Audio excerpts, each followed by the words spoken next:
Hi అండి అందరికీ అస్సలం వాలేకుం. దివాళీ స్పెషల్గా బెంగాలీ ఫేమస్ గోజా ఎలా చేయాలో చూపిస్తున్నాను.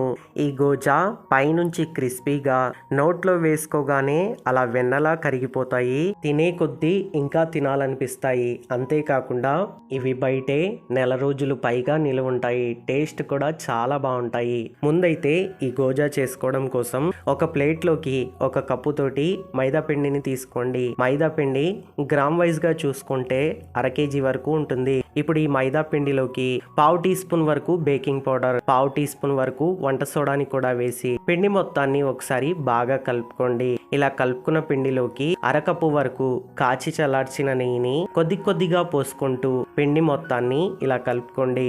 నేను ఇక్కడ ఈ పిండిలో కాచి చల్లార్చిన నెయ్యినైతే తీసుకున్నాను. మీరిక్కడ డాల్డాని కానీ లేదా నూనెను కానీ తీసుకోవచ్చు. సాధారణంగా స్వీట్ షాపుల్లో అయితే డాల్డాని ఎక్కువగా వాడుతూ ఉంటారు. డాల్డా హెల్త్కి అంత మంచిది కాదు కాబట్టి నేను ఇక్కడైతే నెయ్యిని తీసుకున్నాను. ఇలా కలుపుకున్న పిండి ఇలా ముద్ద కట్టిన తర్వాత ఇందులోకి కొద్ది కొద్దిగా నీళ్ళని పోసుకుంటూ పిండిని చపాతీ ముద్ద కన్నా కొంచెం సాఫ్ట్గా కలిపి 10 నిమిషాల పాటు పక్కన పెట్టుకోండి. ఇలా పక్కన పెట్టడం వలన పిండి అనేది చాలా బాగా నానుతుంది.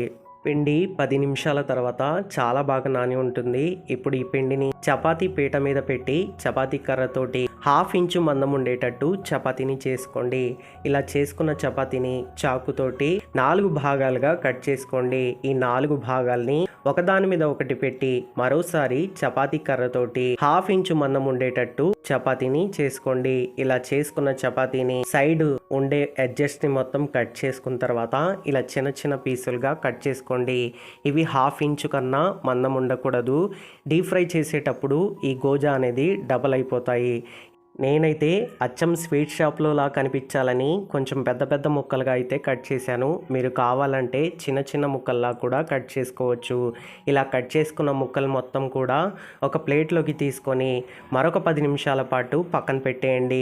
ఇప్పుడు పాకం కోసం ఒక కడాయిలోకి ఒక కప్పుతోటి పంచదారను తీసుకోండి. ఏ కప్పుతో అయితే పంచదార తీసుకున్నామో అదే కప్పుతోటి ఒక కప్పు వరకు నీళ్లను పోసి ఇందులోకి మంచి ఫ్లేవర్ కోసం ఇలాచీ పొడిని కూడా వేసి పాకం అనేది జస్ట్ ఒక తీగ పాకం వస్తే సరిపోతుంది. పంచదార ఇలా పూర్తిగా కరిగిపోయాక ఇలా ఒక తీగ పాకం వచ్చాక పాకం చల్లారకుండా చూసుకోండి. మూతను పెట్టేసి సిమ్ములో పెట్టేసి మరొక పక్కన ఇప్పుడు ఈ గోజా డీప్ ఫ్రై చేయడం కోసం ఒక కడాయిలోకి డీప్ ఫ్రైకి సరిపడంత నూనెను తీసుకొని నూనె వేసిన వెంటనే గోజాని కూడా వేయండి. నూనె అనేది మరీ వేడిగా ఉండకూడదు. నూనె మనం వేలు పెట్టేంత వేడిగా ఉంటే సరిపోతుంది.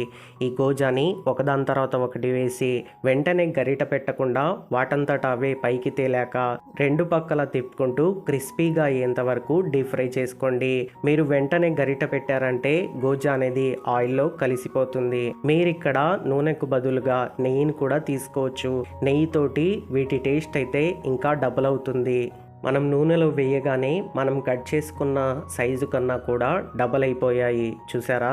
ఇలా డబల్ అయిన తర్వాత ఇవి పైకి తేలాక రెండు పక్కల తిప్పుకుంటూ క్రిస్పీగా అయ్యేంత వరకు వీటిని డీప్ ఫ్రై చేసుకోండి.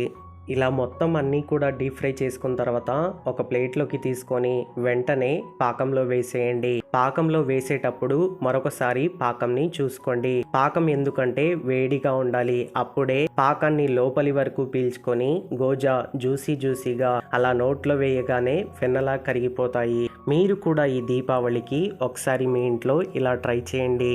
పాకంలో వేసిన తర్వాత పాకం మొత్తం అన్నిటికీ పట్టేటట్టుగా చూసుకొని మూతని పెట్టి అరగంట పాటు అలా వదిలేయండి. అప్పుడు లోపలి వరకు పీల్చుకొని గోజా చాలా బాగుంటాయి. మీరు కూడా ఈ దివాళీకి మీ ఇంట్లో నేను చూపించిన విధంగా ఈ గోజాని తప్పకుండా ఒకసారి ఇలా ట్రై చేసి చూడండి. ఈ వీడియో మీకు నచ్చినట్లయితే లైక్ చేయడం మర్చిపోకండి. అలాగే ఈ వీడియోని మీ ఫ్రెండ్స్ అందరికీ, మీ ఫ్యామిలీ మెంబర్స్ అందరికీ షేర్ చేయండి. ఇలాంటి ఎన్నో టేస్టీ సింపుల్ రెసిపీస్ కోసం సమీర్ రెసిపీ బుక్ని సబ్స్క్రైబ్ చేసుకోండి. మరో వీడియోలో మళ్ళీ కలుద్దాం. అంతవరకు సెలవు. ఖుదా హాఫీజ్.